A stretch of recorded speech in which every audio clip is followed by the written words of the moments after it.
about doing a good job with their hands, and I think that was the experience I had. I thankfully was thrown into a job. My first job was the guy was like, I'll make you the best dyer in the world, but you're going to have to do every single job in this factory first.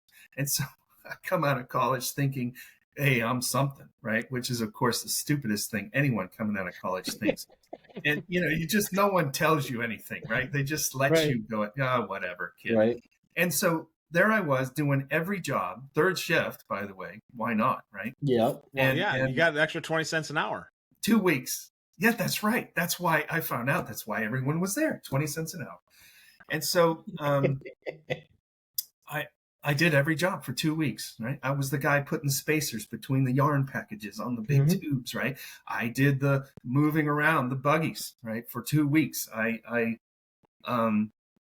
that was, to me, it built this thing in me that I loved it.